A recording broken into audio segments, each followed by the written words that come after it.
Hola amigos, soy Oscar Vallés de la Universidad Metropolitana de Caracas, en Venezuela. El título de mi ponencia es Ni plenipotenciaria ni supraconstitucional, límites y regulaciones de la Asamblea Nacional Constituyente. Se las leo. En Venezuela, desde que la sentencia de la Sala Plena del 14 de octubre de 1999, en la extinta Corte Suprema de Justicia, declarara al Poder Constituyente un poder sin límites, en ponencia de Iván Rincón Urdaneta, se ha creado el mito sobre el carácter supraconstitucional y plenipotenciario de la Asamblea Nacional Constituyente prevista en la Constitución venezolana. Desde entonces, la doctrina oficialista constitucional, si cabe denominarla así, mantiene esa concepción del poder constituyente más por repetir e insistir en ella que por presentar fundamentos jurídicos que la sostengan. Este segundo Congreso Internacional Venezuela, Tensiones, Conflicto y Paz me parece propicio para desmontar esa falsa creencia sobre el poder constituyente que se ha convertido en una especie de dogma y que se ha entronizado en el imaginario constitucional venezolano. A diferencia de la Constitución de 1961, la Constitución de 1999 contiene un capítulo dedicado al poder constituyente. En efecto, en el capítulo tercero de la Asamblea Nacional Constituyente del título noveno de la Reforma Constitucional se encuentran los 4 artículos que rigen la materia constituyente en Venezuela. Me refiero a los artículos 347, 348, 349 y el famoso 350. La anacrónica y abigarrada ponencia de Rincón Urdaneta, un escrito de fragmentos tomados acríticamente de Alf Ross, Emanuel Sellés y del zuliano marxista José Manuel Delgado Canto, a quien por cierto le debe el término supraconstitucional, ni siquiera es esgrimida por los abogados oficialistas cuando insisten en la condición supraconstitucional y plenipotenciaria de la constituyente. Ese mito lo han sustentado gracias a las 16 palabras contenidas en el artículo 349 que citaré varias veces en esta ponencia. Cito los 16 palabras de ese artículo. Los poderes constituidos no podrán en forma alguna impedir las decisiones de la Asamblea Nacional Constituyente. Fin de la cita.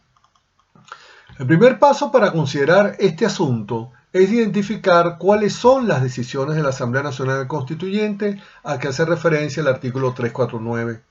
La respuesta la encontramos en el artículo 347, donde se instituye que la Constituyente tiene, y cito, el objeto de transformar el Estado, crear un nuevo ordenamiento jurídico y redactar una nueva Constitución. Fin de la cita. Advierto que redactado en ese orden, el objeto de la Constituyente presenta una sintaxis jurídica propicia para abusar de su interpretación semántica. Sin embargo, tomado en su redacción ad literam, lo primero que debemos apuntar es que una Asamblea Nacional Constituyente no tiene como objeto lo que le plazca establecer a los convocantes previstos en el artículo 348, como en Venezuela también suele creerse. Tampoco es un cheque en blanco para los constituyentes electos.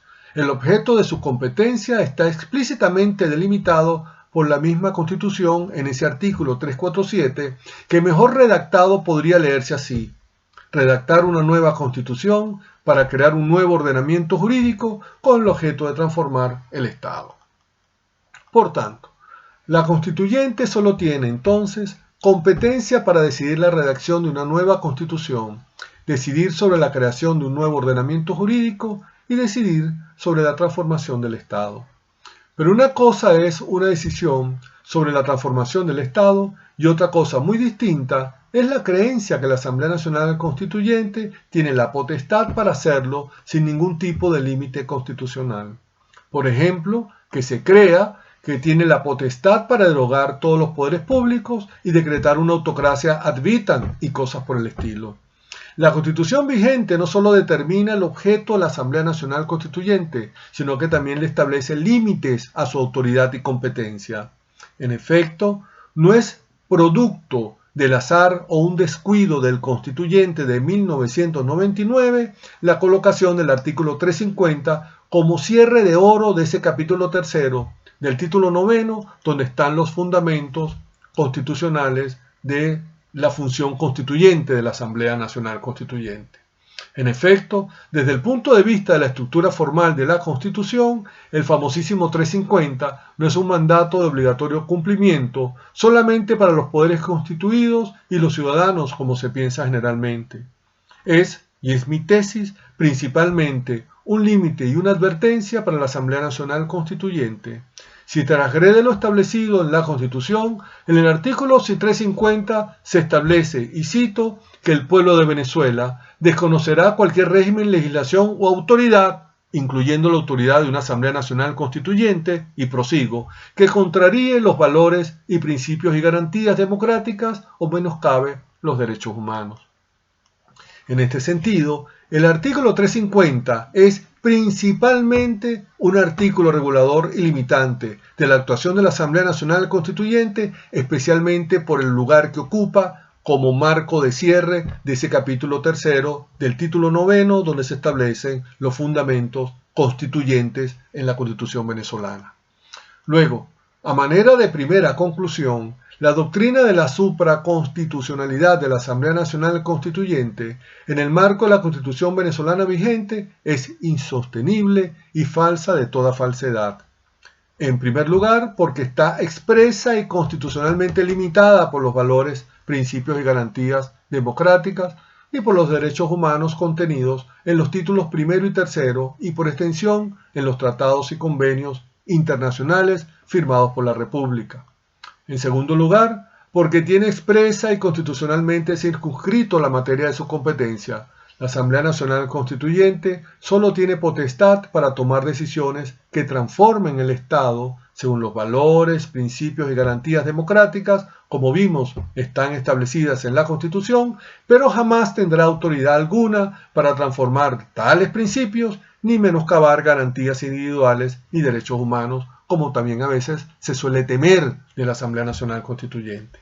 Al Poder Constituyente le corresponde ser, entre los poderes, el más celoso observador de la Constitución vigente, más aún que el resto de los poderes del Estado, so pena de ser desconocida y de perder su autoridad, como obliga el artículo 350. Desde este punto de vista, la Asamblea Nacional es fundamentalmente infraconstitucional. Esto puede verse mejor si evaluamos también la supuesta condición plenipotenciaria que abogados del oficialismo predican sobre la Asamblea Nacional Constituyente. Con ese término se refieren a la condición de ser una especie de poder por encima de todos los poderes constituidos, quienes deben subordinarse jurídica y públicamente al poder constituyente. Todos recordamos en 2017, cuando vimos a los gobernadores electos, incluyendo los gobernadores de oposición, subordinarse ante la Asamblea Nacional Constituyente. Sin embargo, la mayor crítica que tal subordinación generó, incluyendo la negativa del gobernador electo del estado Zulia, era que se sustentaba en lo írrito de esa constituyente en vista de su inconsulta convocatoria y del proceso de elección de sus miembros. Pero ninguno objetó esa supuesta cualidad plenipotenciaria que siempre se ha abrogado la Asamblea Nacional Constituyente gracias a la creencia que en Venezuela existe sobre esa supuesta condición.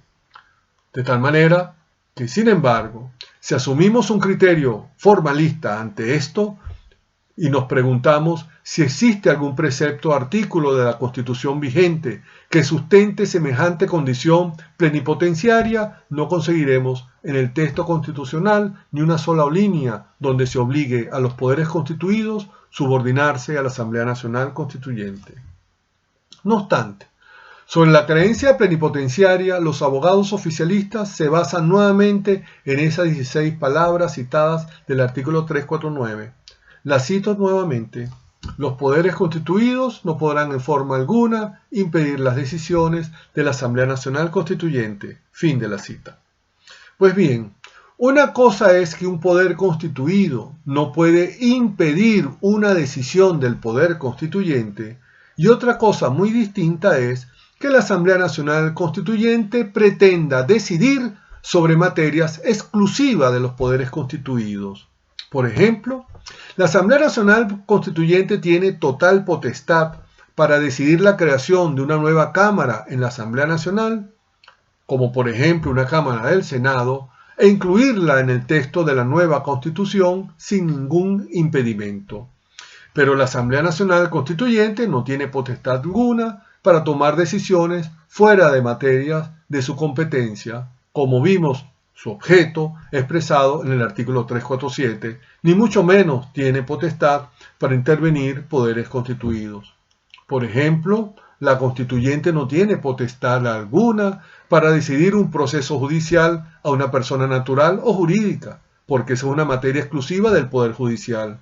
Tampoco tiene potestad para suspender atribuciones ni conculcar competencias del Poder Legislativo, porque no tiene potestad para intervenir ni suprimir poderes constituidos. Voy a afirmar tajantemente esto y muy claramente para que quede establecido la importancia de lo que voy a señalar. Solo tiene potestad para decidir sobre transformar el Estado, no para sustituir el Estado en ninguna de sus materias. La Constitución vigente protege a la Asamblea Nacional Constituyente de la intervención de otros poderes en las específicas materias de su competencia, pero eso no le otorga ninguna autoridad para intervenir en las materias de competencia de los demás poderes constituidos, como suele creerse. Ese reconocimiento y equilibrio entre poderes constituidos y constituyentes se regula en el título octavo de la protección de esta Constitución, en el capítulo primero de la garantía de esta Constitución, en la primera parte del artículo 333. Y cito: esta Constitución no perderá su vigencia si dejare de observarse por actos de fuerza o porque fuere derogada por cualquier otro medio distinto al previsto en ella. Fin de la cita. En efecto, los actos de derecho de una Asamblea Nacional Constituyente son los que conforman su competencia constituyente, siempre que mantengan total apego a los valores, principios y garantías democráticas y a los derechos humanos, como vimos de acuerdo al artículo 350. Si pretende transformar el Estado como orgánicamente está establecido en la Constitución vigente, deberá primero derogar esta Constitución por los medios previstos en ella, y después, esto es, deberá cumplir con el objeto de redactar una nueva Constitución y someterla a los procesos aprobatorios. Pero suprimir atribuciones y competencias de un poder constituido, intervenir en materias de los demás poderes o conculcar derechos humanos y garantías democráticas son actos absolutamente fuera de su competencia constituyente y deben considerarse actos de fuerza, porque son actos totalmente violatorios del artículo 333 y por ende de la Constitución. Ante esos actos de fuerza, como reza la segunda parte del artículo 333, cualquier ciudadano investido no de autoridad, esto es, los poderes constituidos o la ciudadanía, tiene el deber de colaborar en el restablecimiento de la efectiva vigencia de la Constitución. De este modo, así como vimos que la Asamblea Nacional Constituyente no es supraconstitucional, podemos ver también que tampoco es plenipotenciaria. Esas falsas creencias quedan así totalmente al descubierto y son insostenibles en el propio marco constitucional de la Constitución de la República Bolivariana de Venezuela, esto es, de la Constitución vigente en el país. La última pregunta que uno podría responder aquí es si lo expuesto en esta ponencia podrá servir para contener el ejercicio sin límites y de facto de la actual Asamblea Nacional Constituyente o para que los venezolanos, sobre todo los de la oposición, dejen de repetir esas falsas creencias. Sin embargo, debo admitir que una respuesta positiva no la creo posible en el rotundo fracaso del esquema civilizatorio que hoy es Venezuela. Lamentablemente en Venezuela se ha sembrado y ha echado raíces una concepción de lo justo muy semejante a lo que conviene al más fuerte, como decía el trasímaco platónico, y lo bueno es lo que conviene a la revolución, como decía el Robespierre histórico. No obstante, desde nuestras muy debilitadas y amenazadas universidades, proseguimos haciendo lo posible para fomentar una ciudadanía mejor informada sobre estos asuntos y más preparada moral y espiritualmente para defender sus derechos y garantías fundamentales.